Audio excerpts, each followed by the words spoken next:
Hey guys, Rumblysuperset here, back again doing another gameplay analysis, this time of CP lane Phinn. Now we all know Phinn is generally positioned in the roam role just because of his utility for his team. He has the Quibble, which eventually turns into a stun when it's overdriven, and then he also has the Polite Company, which gives barriers and also does damage and also repositions the enemy team just a little bit.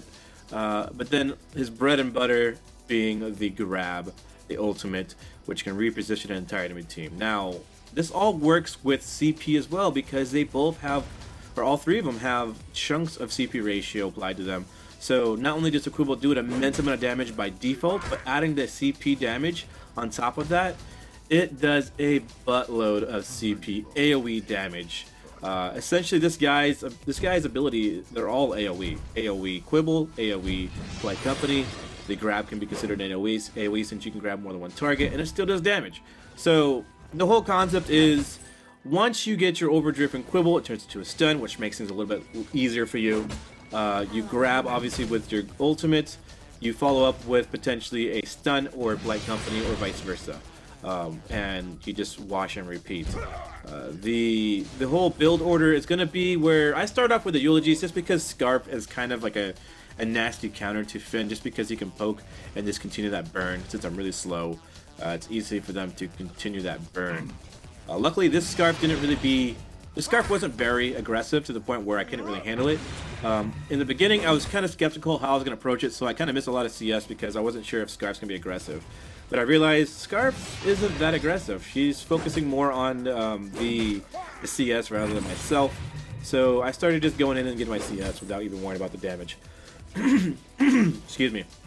So yeah, so then again, I go with eulogies just for the beginning for Scarf. I go with a Shatterglass next because you just want to start bringing that damage to the table, just a chunk of it. Having that Shatterglass alone can basically bring the Scarf from half or from full health to half health with just one Quibble. And then as you progress throughout your build, it gets even worse. But anyway, so you go eulogies, then you go Shatterglass, then you go a Clockwork, so that you can use your Quibble and your Polite Company as well as your ult more often. Since there are on a fairly long cooldown in the beginning, you kind of want to play reserved in the sense that you just don't go into a fight and think that you can 1v1 somebody. You want to use your abilities at the appropriate time and kind of maybe do your damage and get out until you can get those Clockwork, until you can get that damage, that cooldown acceleration. Then, at that point, then you can start doing toe-to-toe type of battles. But yeah, in the beginning, you kind of just want to sit back and get your farm, get leveled up, get money, so you can get your items as fast as possible. But yeah, so then after the Clockwork, so again, we have eulogies, we have Shatterglass, we have Clockwork. Then I go into a Broken Myth to kind of just amplify my CP damage. Every time you land one of those abilities with Broken Myth, the damage is amplified by 5% or however much it is, up to a max of like 35 or 36%. I think it's actually like 30 or 6% each time, each stack, up to 5 stacks. So it's pretty nasty. So that's 30 damage, 30% increase. So I'm probably getting the statistics wrong, but we get the general idea. It amplifies your CP damage. But anyway, so right now, again, I'm trying to pick and choose my fights. I think at some point here in the near future, I end up getting into a fight where I kind of was out of my league because, again, I'm a little bit low on level still. I'm only level 5. I haven't got my overdriven Quibble. I don't have my ultimate yet, so my usefulness is very lackluster. There's not much use for it. I mean, I can do a Quibble, I can do a Polite Company, then I have to get out and wait for like 5-6 seconds to do anything. You need that Clockwork. That Clockwork's super important. But yeah, so I get my tier 2 boots. That's another thing too, is that Phinn is fairly slow. So I went ahead and just went straight into tier 2 boots just because I had the gold. And then I got a heavy prism to kind of start bringing that damage to the table. So now I got tier 2 boots. I don't really address boots anymore until the very end, until like maybe the last item. Tier 2 is generally like a pretty good one because you can go ahead and run fairly fast. I use my boots to catch up. I saw that Nox stunned the Scarf, so I wanted to follow up with my Quibble to just make sure that that Scarf remains within range of us to just take him out. So I did that, and then the Polite Company to follow up and even further prevent the Scarf from escaping. So now I'm level 6, I have my ultimate. Now the fights can be a little bit interesting if I can land those ultimates, because I'll reposition the entire team And a lot of times, it's not even just the fact that you're repositioning them. It's that by grabbing them when they're not expecting it, you get them flustered. That mentality aspect of the ultimate is highly valuable as well. Because a lot of times, if you grab them without them expecting it, they, for whatever reason, cannot react in time. You can see here, I kind of was a little out of my league. I wanted to do some damage, but Glaive can just shred me right now because I have to wait on cooldowns. So I need that clockwork. But anyways, yeah, so the ultimate has more value than just the pull and the damage. It's also the factor of making them flustered, not be able to react accordingly as fast as you normally would, unless like they're really advanced players. A lot of times, yeah, it gets the players a little frantic, and they make more mistakes. But yeah, so you can see there the clear with the quibble is just phenomenal. It's like nasty damage. So I grab this last guy. The Scarf's trying to poke me, but again, I still have the eulogies. I have a few potions too in case I need the extra heal. It's not really a concern for me. So I could potentially grab the Scarf with my ultimate. Scarf doesn't have much energy left too, so I mean, it's the possibility, but I don't do it just because even though I'll grab him and I'll quibble or I'll do my polite company, I don't think I can kill him, and it'll be just wasting my ult, I feel. I mean, it could be good because I'll put him behind in health and he'll be a little bit more hesitant to do anything, but in reality, I want to save that ultimate, I feel, for a more crucial time when it's actually needed. Again, it's getting a little nasty because of the fact that the Glaive can really Shrek me right now. But I'm trying my best to stay out of range of him. I did try to get a quibble there, but I barely missed. Like, the Arden got away. But I believe I do my ultimate and grab him from over here. Yeah, there we go. So we did pick him up. So that was pretty nice that we got at least one of them. That fight definitely ended up in our favor in the sense of kills. But during that time duration, they did take out the turrets. That kind of sucked. We got the kill, but the overall gold payout was in favor of the enemy team. So I do happen to do some damage on the Glaive though, but it's just, I get my polite company. It took a little bit too long to do it. If I had done it right then and there, right after the quibble, I think maybe my team would have like gone there in time to kind of follow up the damage and kill him, but that was my fault. One of the big things I find about the Phinn though is that landing that quibble is actually fairly hard unless you've grown accustomed to it. Like, it's in front of you, it's not below you, it's in front of you. So if someone's in your face, sometimes if they're like trying to kite you, if they're trying to stutter step, a lot of times you have to read their movement and predict where they're gonna move when they're stutter stepping. And sometimes that quibble, that range, it's very limiting sometimes for me. Maybe it's just me. I don't know if you guys have the same issue, but yeah, sometimes it just messes up on me because I'm just not very efficient with it yet. I do get the grab on the Glaive. We get the stun, but he gets out in time to survive momentarily. I don't know if we pick him up or not, but we did do a lot of damage. Here's where we make, I think, one of our bigger mistakes is we go for that gold mine, knowing like they're right there. Again, I missed my quibble. Kind of sucks. Then I'm back on another 4 or 5 second cooldown. I don't know. Did we get the Arden? We do. So Vox picks up the Arden. But now this gold mine is like Shrekking us right now. We have to back out. Nox uses his Fountain of Renewal to kind of top us off. But yeah, then I'm going back to lane. It's like, there's no point. We shouldn't get the gold mine because they are there. Even though we got the Arden, the Scarf and Glaive can just come in and destroy us because our health is fairly low. And the gold mine essentially at that point could be considered another member of their team if it's attacking us. So I just focus lane, get my farm. Again, the whole focus is you want to get as many items as you can, as fast as you can. That's the general idea in any particular situation, for any role, whatever.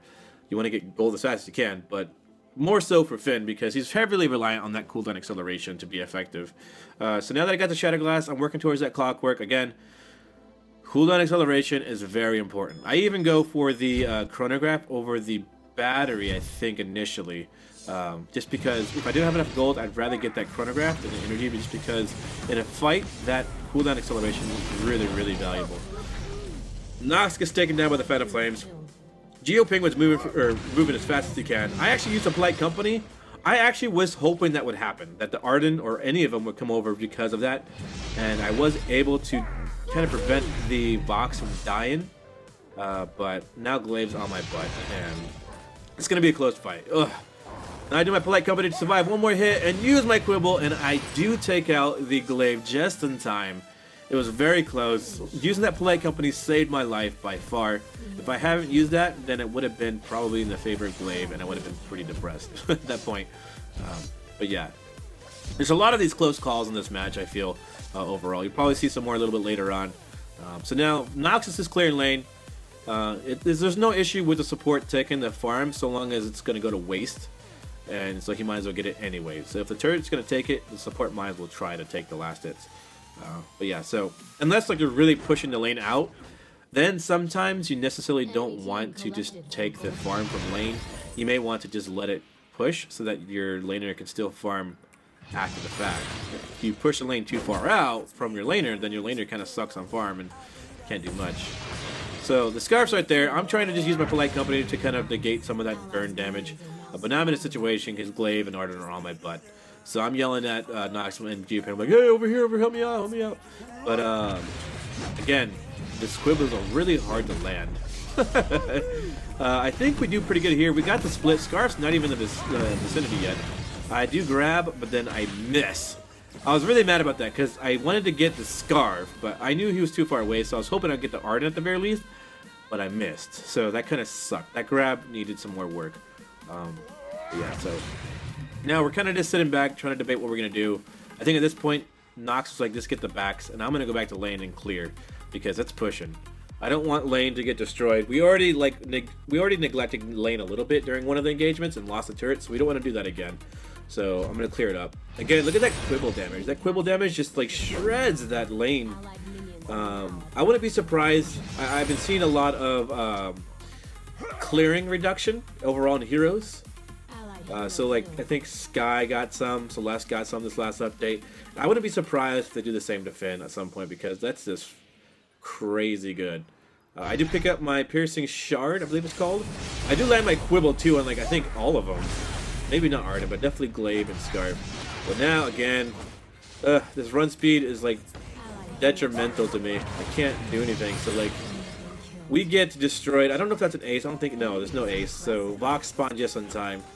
But we're hurting. We're definitely on the back end. We're definitely against defense, and we're trying to figure out what we can do. At this point, I'm like, should I get more defense, or should I go just damage? And I think I went damage because of the mindset that Phinn already has a lot of health. So if I can land those quibbles and those polite companies, and even the grab, and get that damage out, I think that'd be more beneficial. I might have had the wrong thought pattern. It may be better to go defense. I don't know, but that's what I was thinking at least.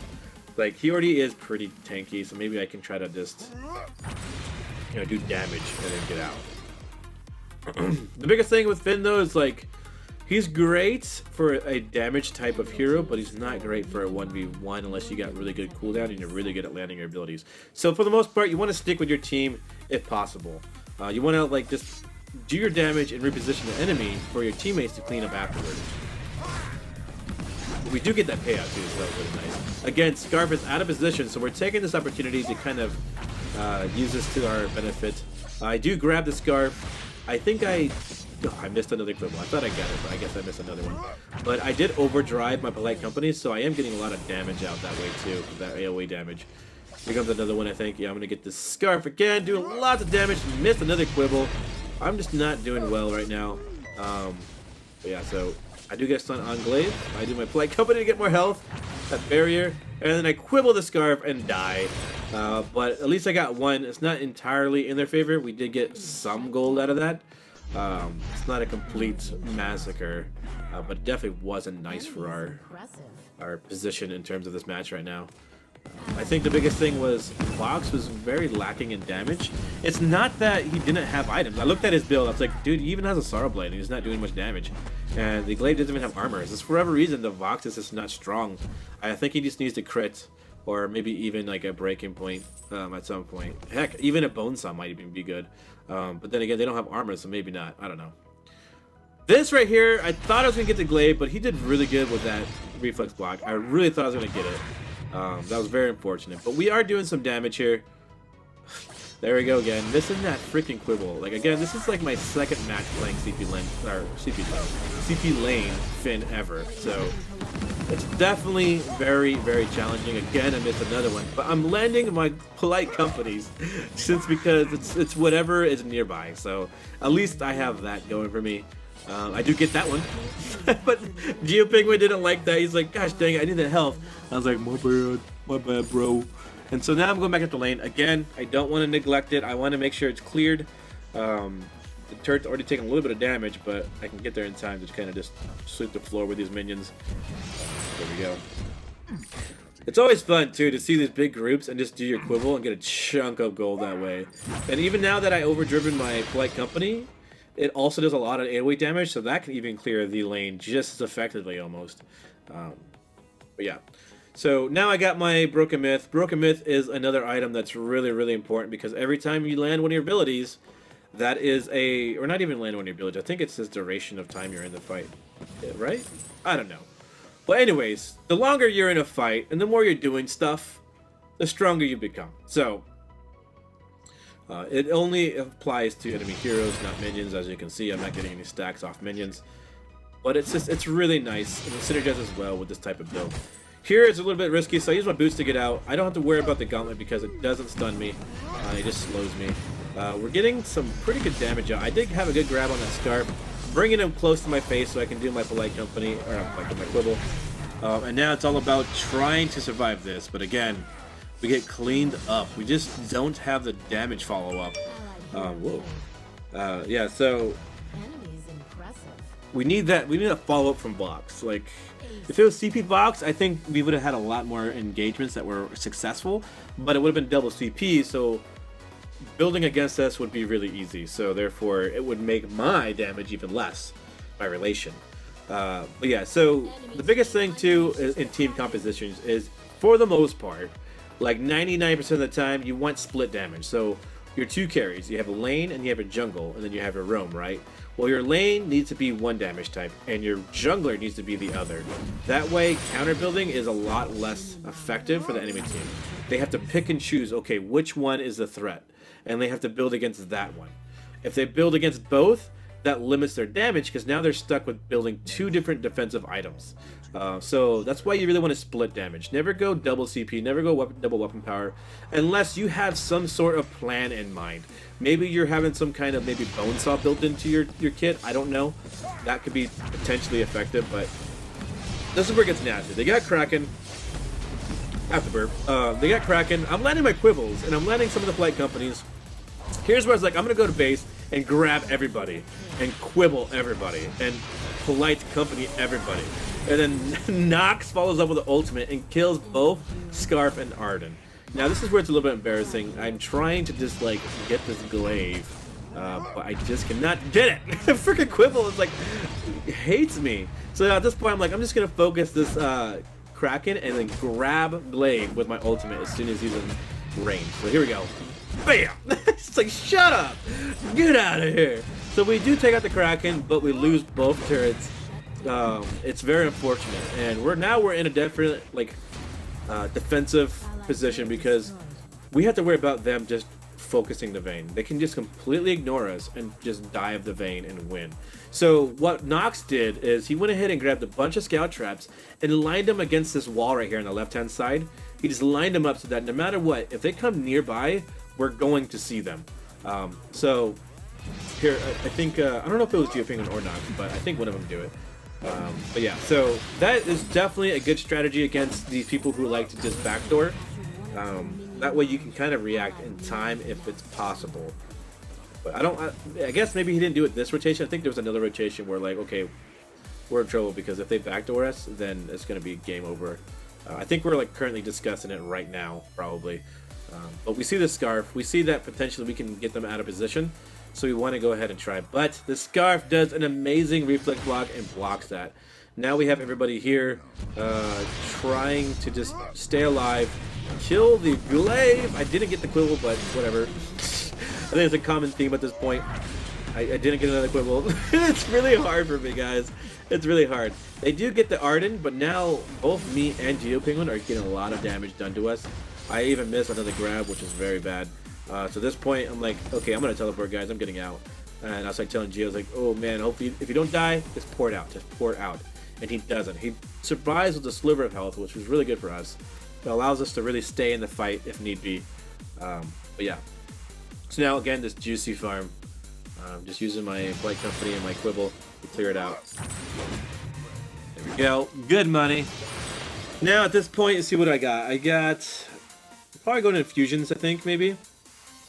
No, I think I sell my my Dragon Heart and start heading towards a renewal. The Dragon Heart is cool and all, but I think I needed the CP defense, so I was gonna get the Light Spring for now, and then go with the rest of the item later. That was my mindset. Technically, I think I should have gone with the Kinetic Shield first, but mistakes happen, you know. But yeah, so again, just clearing farm, we're clearing lane. We don't want it to push. We don't want to have any reason for them to just be able to push without any kind of minions force them to clear and prevent them from just attacking our Vayne like nothing. But yeah, so even if so though, I mean, even if our lane was pushing, I think they would still just focus the Vayne at this point. But just for like good logic, you know, you want to just clear lane in general. So I double infused real quick because I knew they could be right there. So now here's where it gets really good. We get the Scarf. I get the Quibble and the Polite Company. Take out the Scarf. Now the fight is definitely in our favor. It's 3v2. And the Glade goes down, and now the Arden is going down as well. That is an ace. We get the Kraken. And now we're just going to clear the entire lane and get those turrets. I go ahead and separate myself. They can handle the Kraken. This is another thing too. You never want to all three focus the Kraken. If the enemy team's aced, you have plenty of time, especially at this point in the match. So let two teammates stay, the support and then the jungler, or whoever you feel is most effective against turrets. So I felt like I was more effective against turrets, so I went to lane, cleared it with the turrets while they got Kraken. It could have been another way around too, but I just made the decision to say, hey, I'm gonna go to lane while you guys handle that. Now we're just pushing as hard as we can. We're gonna check timers probably. There we are. So this is another thing too. You don't want to push without checking like the timers. So for instance, if you feel like you aced, but it's been a little while since you aced, check your timers. Make sure they're not up. So if they are, you want to be very cautious. So now at this point, I told him I'm gonna grab whoever I see, but it didn't pull him over. I was really upset about that. I don't know why it didn't, but it's all right. We're trying to focus wherever we can. I want to take out the turret as well because it is really, really painful if it keeps hitting us. So luckily we took that out in time. Nox renewed all of us so we can stay on top of health. And at this point, it's looking pretty good. The Glaive is by himself. I'm landing everything here. He tries to get away, and I ultimate him back over and take him out. It's so fun and so satisfying seeing those grabs, successfully grab somebody and killing them. Oh gosh. And this is pretty much game. There's no way they're going to take out the Kraken in time, even if they come up. And we're just doing immense amount of damage, and it's GG. So there you go. That's how you play lane Phinn, at least in my perspective, like how I would play him. Not saying I'm the best at it, but definitely check it out. See if you guys like it. It's really fun. It's definitely revolves around the idea of getting cooldown acceleration. It's highly recommended you get a Clockwork. If you don't, you're going to be dampening your damage and your effectiveness as a laner. But GG. Hopefully you guys enjoyed this gameplay analysis of CP Lane Phinn, and I'll see you guys next time. Later!